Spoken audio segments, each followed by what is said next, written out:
So you want to start a new guitar channel on YouTube, huh? Well, I'll tell you what, here are 14 things that I have learned that hopefully you can implement to help make you successful.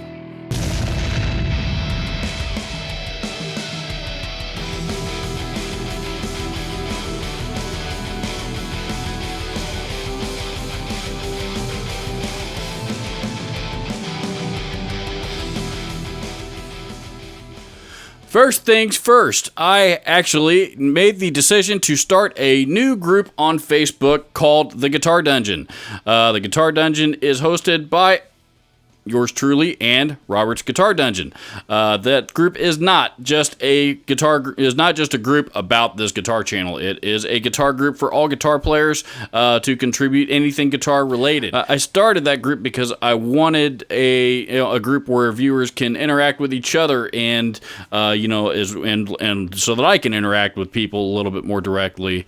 In order just to build the community around this channel even more than what it already is. So I'll post a link to that group down in the description. If you're a Facebook user, please, I invite you to come join us.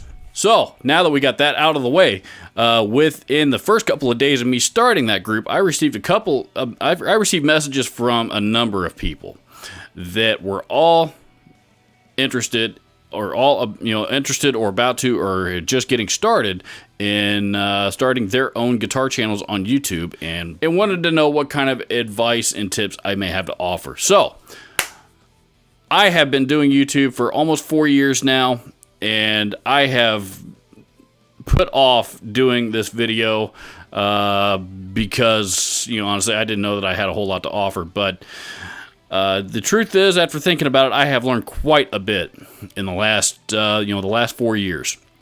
So here are some things that I have learned that hopefully you can take and implement into your own practices that I think will help you and your channel grow and become successful. So without further ado, let's get to it in no particular order. Here we go. Number 1, content is king. Never in the history of forever has any YouTube creator out there ever gained one single new viewer because they got a brand new, really nice new camera. The same is true because they got some new recording equipment or new lighting or any of that stuff. The thing that is going to bring viewers back to your channel to see more and more of your videos are the content that you create. You can create great content with inexpensive video equipment, inexpensive recording equipment. If you don't have that stuff anyway, you can always upgrade it later. And when you do upgrade it, one thing to keep in mind, all that is going to do is upgrade the quality of the current content that you are creating. It's not going to, equipment does not create great content. Great content is created with equipment, whatever that may be. I started out using a clone GoPro action camera that I bought on Amazon for about $25. That was my first video camera. I started out recording audio on a little 4-track handheld recorder that had a couple of XLR inputs on it and a couple of cheap, inexpensive microphones. That's how I started. And you can go back and see my earlier videos and see how much has changed since then, but it didn't happen overnight. So create, above all else, create good content, and people are going to want to come back and see more of it. Number 2, other creators are not your competition. YouTube creators do not compete against each other. Because for those of you that are gracious enough to watch my video, if you're watching this video right now, Rob Chapman's videos aren't going anywhere. Henning Pauly's videos aren't going anywhere. Glenn Fricker's videos aren't going anywhere. Jared Dines' videos aren't going anywhere. None of those other people's videos are going anywhere. They're still going to be there for you to go and enjoy whenever you feel like going to enjoy their content. Your competition is not against other creators. It's not really even against YouTube. Your competition is against the YouTube algorithm. That is what you're trying to trigger. You're trying to trigger the algorithm to work in your favor, in favor of your videos. So when the algorithm gets triggered, YouTube will blast that video out in front of a much larger audience than just your regular subscribers, and that's because that's really where it's going to start for the first 24 hours. If it does well in that first 24 hours or sooner, then, again, as I said, YouTube's algorithm will blast it out to a much larger audience, and that's when you grow, and that's when it gets fun. Number 3, equipment might be a little bit cheaper than you might expect. This kind of goes along with the first thing with the first point that I was making about content. I mentioned earlier that I started out with a cheap action camera, and quite honestly, I didn't know if I was going to stick with it or not. I didn't know if it was going to work for me. I knew nothing about video equipment. I had to research pretty hard and I found that, at that time I needed something 1080, at least 1080p resolution. Nowadays, we're getting closer to 4K being the standard, but right now it's still 1080. So I needed something 1080p resolution, and I thought I needed something 60 frames per second.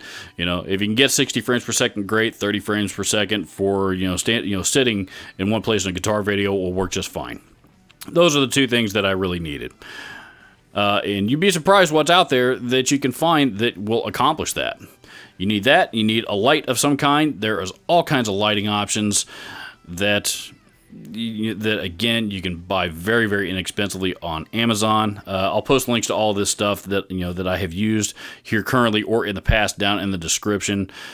You can get some pretty good lighting for, again, $20-$30 or so. I now use what is called a softbox that I keep right over here in this room.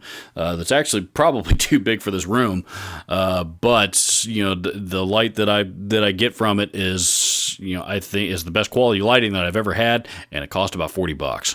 Recording equipment, look into what you can actually accomplish out there with with just a 2-track or a 4-track or a small a small digital recorder of some kind. Tascam makes some great stuff. Zoom makes some great stuff. There's lots of stuff out there. You don't need a full production studio with Pro Tools and all that. You don't need all that. Especially if you're starting out. Again, grow into it. Number 4, pay close attention. I cannot stress this enough. There are channels on YouTube that are dedicated specifically to helping other creators like myself and like yourself grow. Pay close attention to those channels. Those guys know what they're talking about. My favorites are Daryl Eves, Sean Cannell, and Roberto Blake. Those 3 guys in particular, and there's plenty of others out there, but those 3 guys in particular, I should probably go ahead and mention Nick Nimmin as well. But Daryl Eves especially. Daryl Eves has been on YouTube since 2006 when it started. And Daryl Eves is certified in everything that there is for YouTube to certify in. I didn't know that there was even any such thing as a YouTube certification, but apparently there's plenty of them, and he's got them all. And he really understands how online marketing and how online, how building an audience and building a business, all that stuff online works. I strongly suggest that you watch some of his videos to kind of get you pointed in the right direction, as well as those other guys I just mentioned. I've learned a lot about how all of this works just from following the experts, really. Those guys know more about this stuff than I ever will. That's a very, very valuable resource, and if you're just getting started in YouTube, you need to utilize it. Number 5, don't get in it for the money.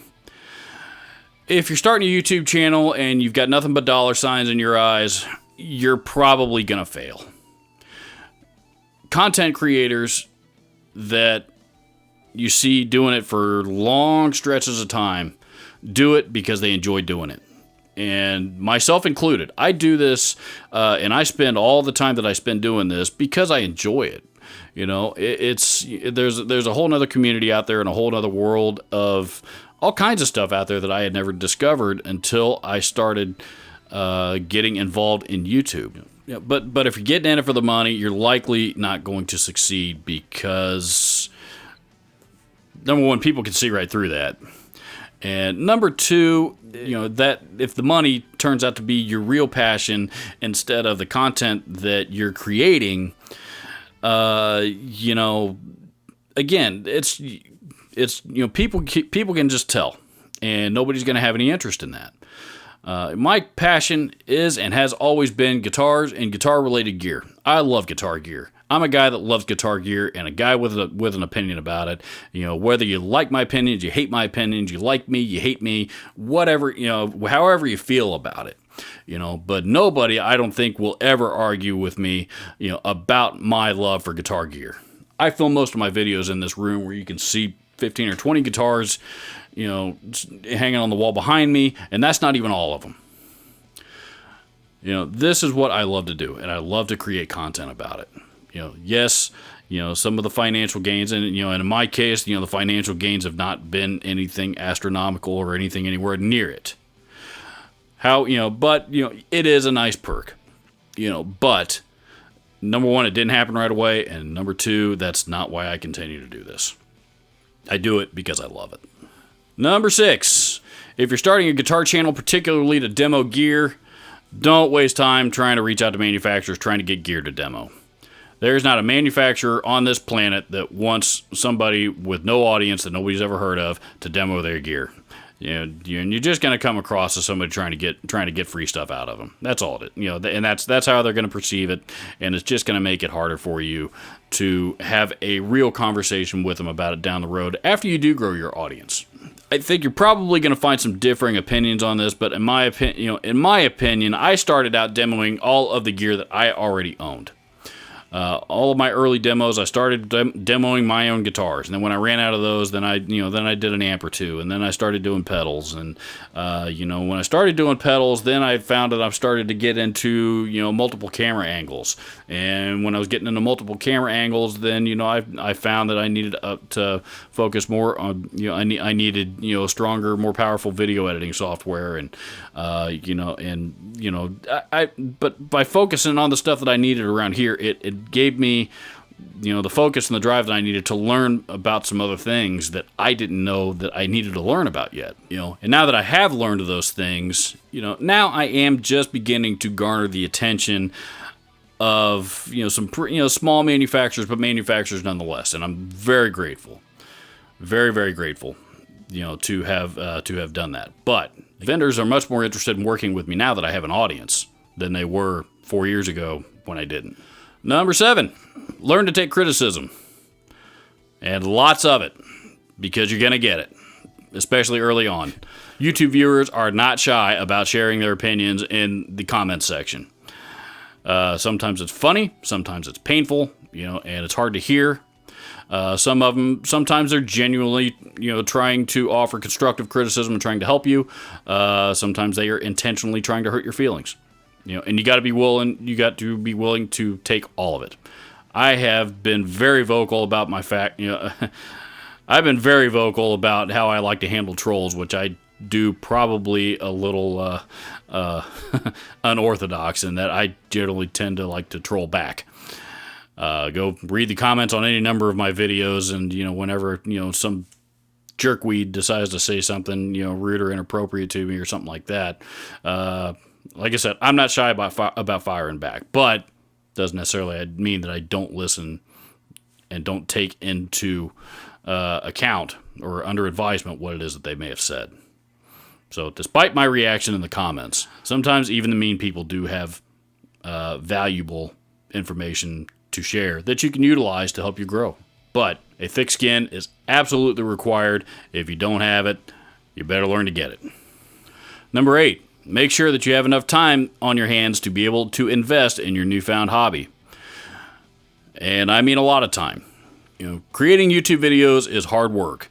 For those of you that may wonder why I only post 2 videos a week, the reason why is because to produce one video from start to finish, from the minute that, actually sometimes it's not even the minute I turn on the camera, because sometimes, a lot of times I've got to, spend some time before turning on the camera just setting up mics and, pedals, getting everything in place, to get everything ready to turn on the camera.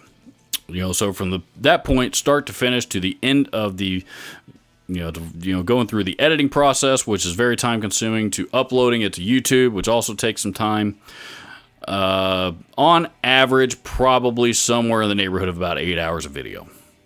You know, I also have a full-time job. I also have a family that, you know, that needs and deserves their share of my attention. You know, so make sure that you have enough time, that you're not taking away from those other important aspects of your life. You know, because and I'll warn you, because I've fallen into this trap. It is very, very easy to get sucked in. You know, to getting sucked into your work, you know, in order to be successful on YouTube. So if you're going to do this, be realistic about your time. I don't get to watch nearly as much TV as I used to. I don't get to play golf as much as I once did. I gave up quite a bit to become a YouTube creator, and you know, one of those things actually happened to be getting to sit down and play guitar as often as I used to. I don't get to do that much anymore. Ask yourself, how much time are you really willing to devote to this? You know, and that amount of time is different for everybody, but you want to make sure and be realistic with yourself about that. Number 9, set a schedule and stick to it. Speaking of making sure that you have enough time, setting a schedule is one of the most important things that you can do. And I'm not just talking about an upload schedule, but I'm talking about a schedule time throughout the week when you actually can work on creating content. As I sit and record this, it is Wednesday evening, and I record typically, you know, I do most of my recording anyway on Wednesday evenings. You know, and the reason why I do that is because my wife works at her job late, and it's just me and the dog, and that's a good time for me to do it. You know, not only is it a good time for me, you know, because I got the place to myself, but also, you know, if I need to crank up amps and stuff like that, I can also do that without disturbing anybody.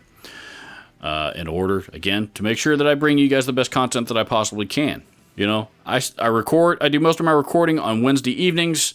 I do, you know, if I have any recording left to do, then I will usually do that on Saturday morning, early afternoon, and then the rest of Saturday afternoon is all dedicated. You know, the rest of Saturday period really is usually all dedicated to me editing video. Occasionally, if I have some extra time, then I might do a live show and hang out with you guys on Saturdays if time permits.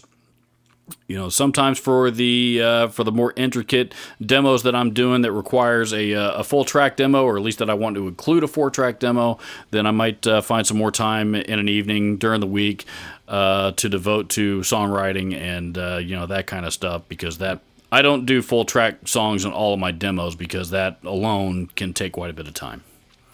So, but you know, that right there is my recording schedule. Then once I have videos done, I make sure and upload them to my channel at the same times every week, which for me on my channel is Wednesday and Sunday mornings at 9 a.m. Eastern Time. 9 a.m. for me, you know, and I upload videos. I schedule them in advance to go live, because that is when you, my viewers, my audience, expect to see new content from me every single week. So in order to make sure that that happens, I have to make sure that I've got enough time and scheduled appropriately throughout the week to get that content created. And, you know, I've been doing this long enough now. I know about how much time it takes. I know the work that needs to go into it. I'm able to schedule that out. So if you're just getting started and you don't necessarily have an idea how long all that's going to take, you might want to start in slow and, you know, start at one video a week and then see if you have time to step it up. Number 10, be willing to adapt to change, and be willing to do it often. This time about a year ago, YouTube made a pretty serious change to how they suggest videos to viewers. And it used to be, prior to this change, that if you're watching this video, if you're watching it on a desktop computer, there's probably a list of other videos over here.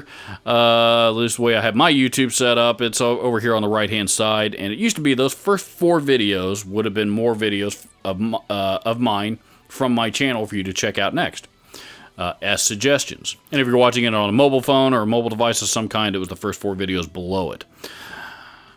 Well, YouTube made a change to that, and all of a sudden, a lot of people's views started going down, because instead of these videos over here being starting with 4 of mine, they decided to list other people's videos that YouTube's algorithm calculates would give you, the individual viewer, more content to watch, essentially trying to garner more of your attention for a longer stretch of time, because the longer YouTube has a viewer's attention, that is more time for YouTube to put more advertising in front of that viewer. That's how YouTube makes money. So when that change was made, content creators are the ones that took the hit. And these are, and changes like this are not uncommon. They happen all the time. There's this 3-part infrastructure for YouTube that starts, you have YouTube itself, the platform, you have the viewers, and you have the creators. And, all 3 of these entities create this infrastructure in this community that we all enjoy from one aspect or another. And some of us, of course, enjoy from multiple aspects. I mentioned Daryl Eves earlier, and he talked about this in one of his videos, that for as long as he's been on YouTube, which, as I mentioned, was pretty much from the beginning, he has never seen this entire ecosystem in balance with itself.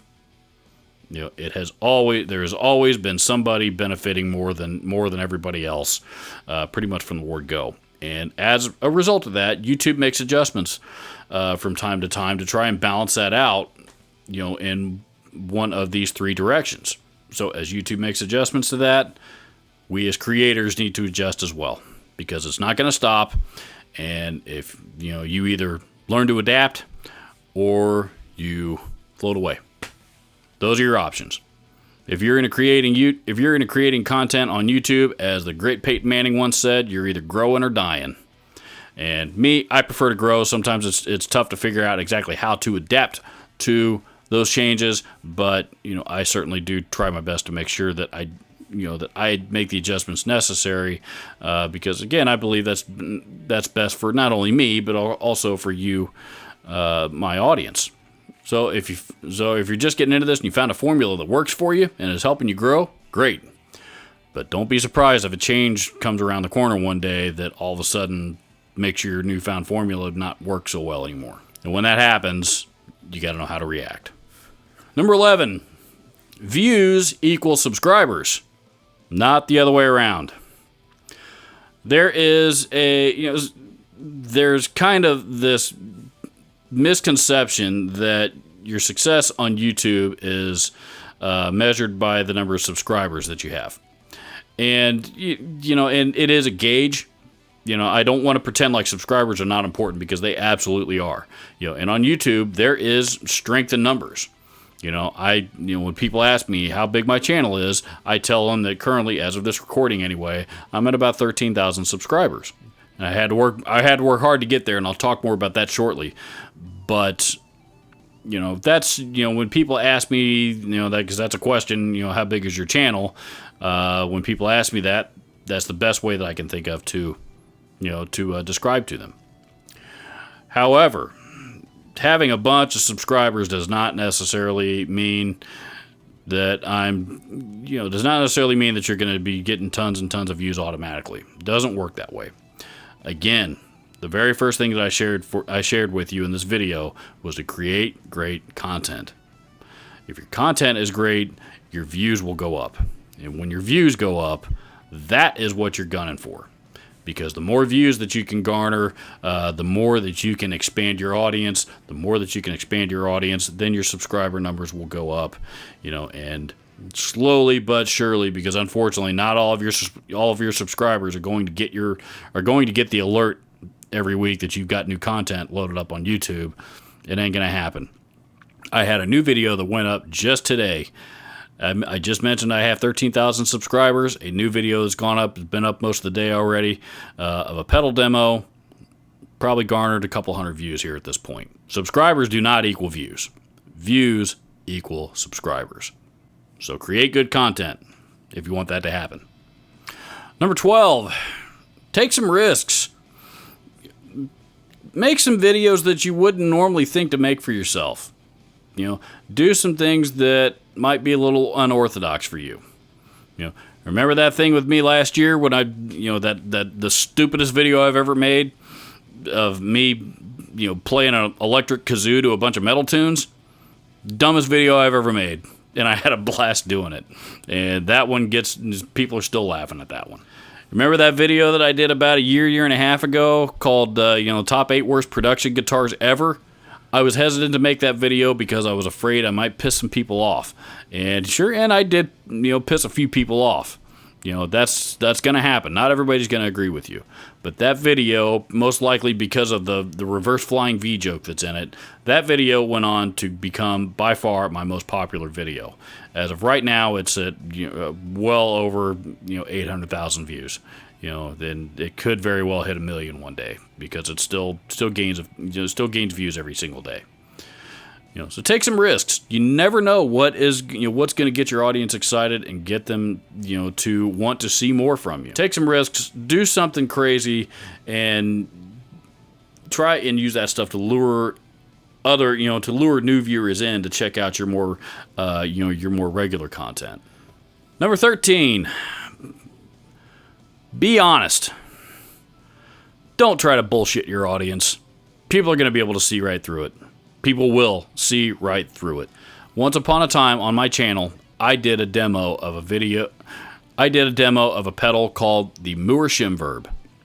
And in that video, I talked about it being a good pedal and unique and all that kind of stuff, despite the fact that I absolutely hated it.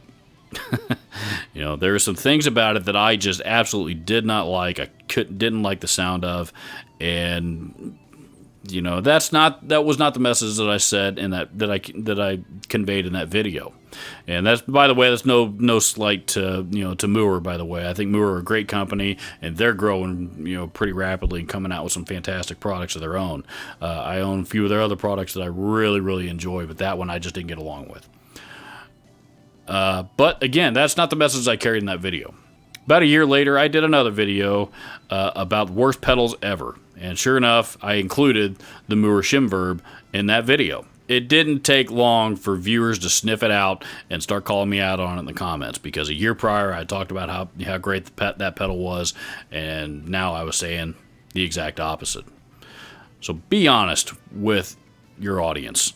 If you're not, if they sniff it out, they're going to leave, and you're probably going to have a real hard time getting those people back. Number 14, be patient. Growing an audience on YouTube, it takes time.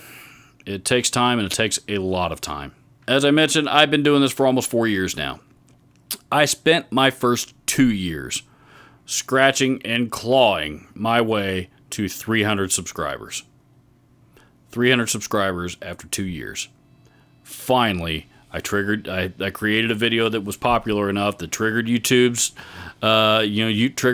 algorithm. Then all of a sudden they put that content out in front of a much larger audience, and within about a month, my viewership went from 300 subscribers to 1,200. And began to grow pretty steadily from there, with a fair amount of peaks and valleys along the way.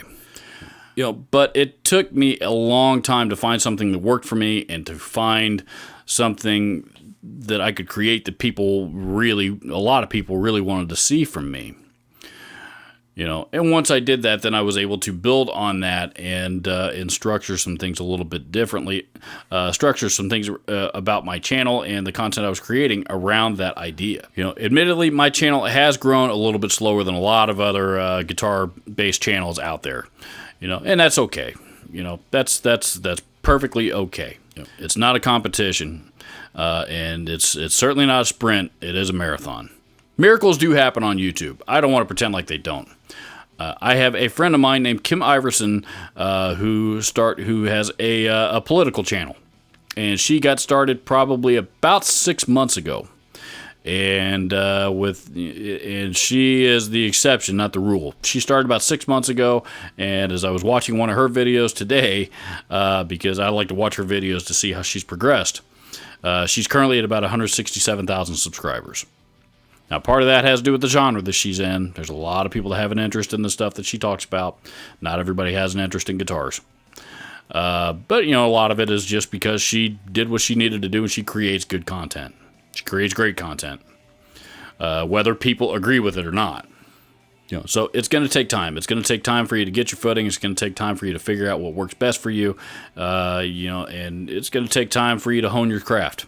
And all those are okay because most YouTube creators, most content creators go through that at some point. So be patient, stick with it, work hard at it, and eventually it'll happen. And as I mentioned earlier, when that first video blows up and, it starts gaining a lot of traction, that's when it really gets to be a lot of fun. So, thank you so much for watching this video. This video turned out to be a lot longer than I originally intended it to be. But this is something, again, as I mentioned before, that I'm passionate about and I really, really enjoy talking about. And hopefully I can pass on some of my experience, particularly over the last few years, to some people that might be able to get something out of this. So please don't forget to hit the subscribe button to this channel if you haven't already, as well as the bell icon right next to it. I'll post any links to anything that pertinent to what I may have discussed in this video down in the description as usual. And don't forget to leave a comment. Let me know your thoughts. Last but not least, if you are thinking about starting a YouTube channel, and you would like to reach out to me directly, all my contact info is also down in the description of every one of my videos. Feel free to shoot me an email, and I'll be happy to guide you along as best I can. Thank you so much for watching. Adios. We'll see you next time.